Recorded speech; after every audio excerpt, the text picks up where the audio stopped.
Hey guys, welcome back to a new Boom Beach video. So I'm here on my level 74 account. I know last video I was saying how I'm getting a little sick of this account, but I just feel like a little bit different today. I feel like I can get a couple wins and I actually want to use this combination, which I believe is the best combination inside of Boom Beach. If we look at some of the top players, I don't know why they all have two boats of Scorchers. There's a warrior player, which is interesting seeing up this high. So a lot of these players are using Scorchers, and I'm curious if there's some sort of tribe boost for Scorchers right now.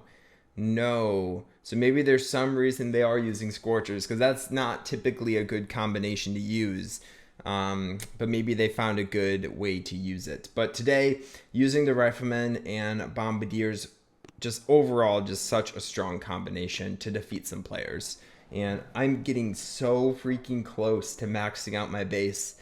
And like I was saying earlier, today I just felt just ready to go to try to get this done. I'm not going to max out my base today. However, I'm hoping I'll get two massive upgrades done, which will kind of position me for success. And that's what I'm hoping for. I don't know if it's going to happen, but if I can just get one upgrade done, I think that would be a success in my book. Because if you look at the upgrades I have left, I have all three of my iron storages, which are probably what I'm looking forward to least. I just finished up all of my gold storages, and then I just have, yeah, I mean, that's all, right? I don't have to upgrade any of my sawmills, any of my, that sort of thing, right? Quarry, iron mine, I don't think I have to upgrade those. I think all I have left are 3 little iron storages and then probably like 4 or 5 residences, and then I'm fully maxed out. And the residences are pretty cheap. The biggest thing for me was getting these gold storages all done, and then now I just have to focus on these iron storages. Iron storages are pretty expensive. They have a lot of stone needed to get those upgraded. Okay. We'll go from this side over here. This is kind of the way you would use this combination. So you would drop one boat of Riflemen. As the Riflemen are walking, you want to drop the next boat right at the end.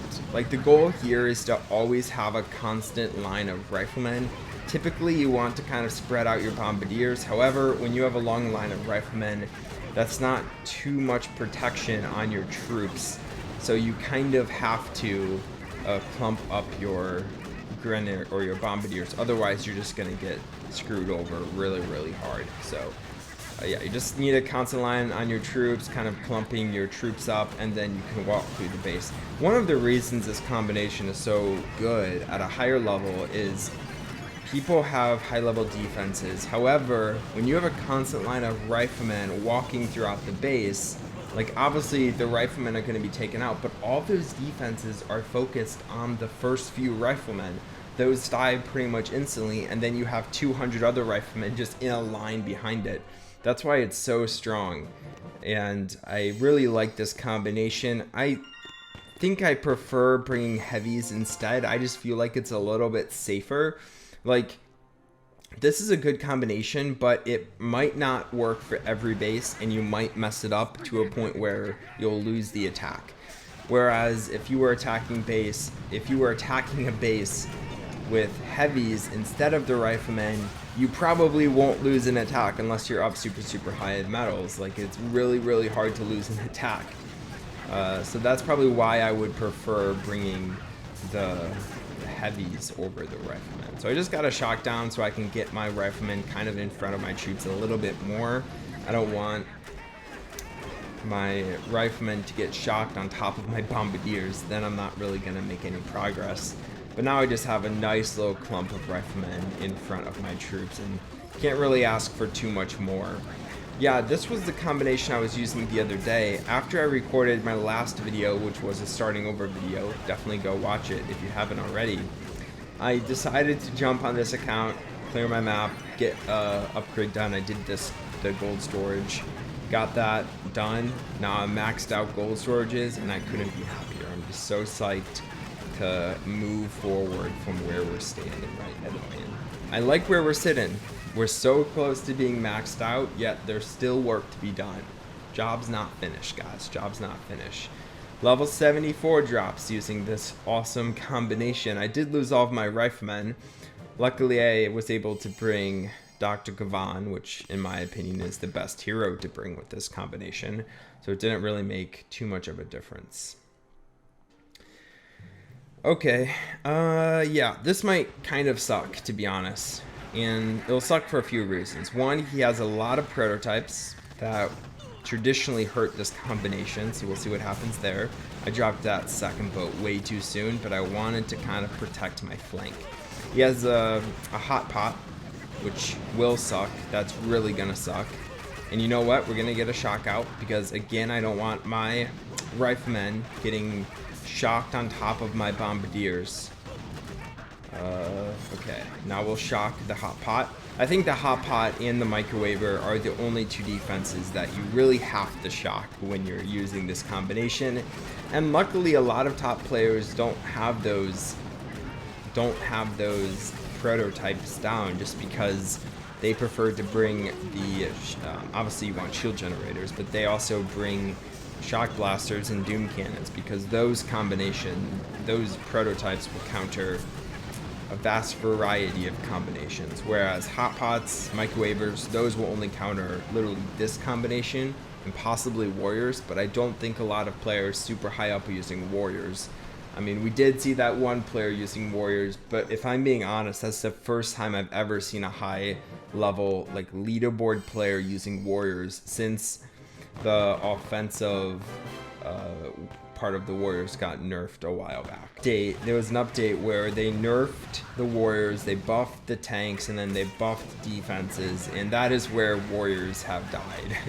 Like, I still think warriors is one of the best combinations. I love warriors, they're so strong. However, if you're a higher level, you're not using warriors. You're using other combinations to take down the base. Warriors are just way too freaking weak to try to take down these high-level players with a lot of offensive statues. And I believe that's the update, that offense was no longer a thing in high-level players. Like, they wouldn't have offensive statues, they would only have defensive statues. Of course, you still need a few offensive statues to be able to defeat players. However, people just got so good at the game, they can have the minimum amount of statues, offensive statues, and still just demolish bases. And we see that all the time. And I think that's really cool. However, it does get annoying when you're starting to push and you're getting into those players who have 8 boosted up building health guardians, 1 masterpiece, and it's just like, okay, I'm attacking a base with like 200% building health. This is tough. It gets really tough. Alrighty, level 73 drops. Decent attack overall. Only lost 1 Bombardier. Honestly, pretty close to dying completely. Maybe I'm not quite using this combination right, but this is kind of the general idea of this combination. This base is kind of a good base for a few reasons. One, he has just a very good defense placement. And 2, he has a microwaver, which is gonna suck. But you know what? I'm gonna attack it head on. Well, not head on, but with my head on straight and try to defeat it. So I think we'll actually go from the bottom side here for a few different reasons. One, I would love to take down the microwaver right off the bat so I don't have to worry about it. And 2, I want that grappler to go down, because there will get a point where I'll run out of Riflemen and I need that grappler to be gone by the time we hit that point. So hot pot's down already, pretty easy when it's that close to the beach. I keep dropping my Riflemen farther left. We just have to protect our top flank, make sure this boom cannon doesn't take down any of my Riflemen. Other than that, I think we're sitting pretty well. We're gonna shock the shock launcher, shock some of the boom cannons. Right now, I'm mainly just trying to save energy, ready to activate my hero. Every time my hero activates, I think he revives 24 Riflemen, which is a whole nother boat of Riflemen pretty much. So I'm really able to just get more and more boats down. That's why Dr. Gavan is such a good hero for this combination and for heavies and Bombardiers. Hero is about to get targeted here. Yeah, by that boom cannon. It's okay though, because we pretty much defeated the whole base. All the defenses that can kill me are pretty much all gone. There we go. And my Bombardiers are just gonna walk over this base very happily. That sounded weird when I said it. It sounded like my high school essays when you just had to, or my middle school essays when you just had to use like a bunch of adverbs. Happily. I don't know if I've ever used that adverb in a sentence before, but I guess I did today. All right, there we go. We got another win. And I think I'll probably end it here. We have enough energy to do this massive upgrade. Yeah, we don't have to upgrade any of our main resource mines, which is good, but we'll get this done. They're so expensive. They're literally so expensive. So I have I have 3 here. 4, 5 residences I need to do. 5 residences, 2 iron storages. Let's get this bread. Let's keep pushing. Let's see what we can do. I hope you enjoyed. Drop a like if you did, and I'll talk to you guys next time. Bye.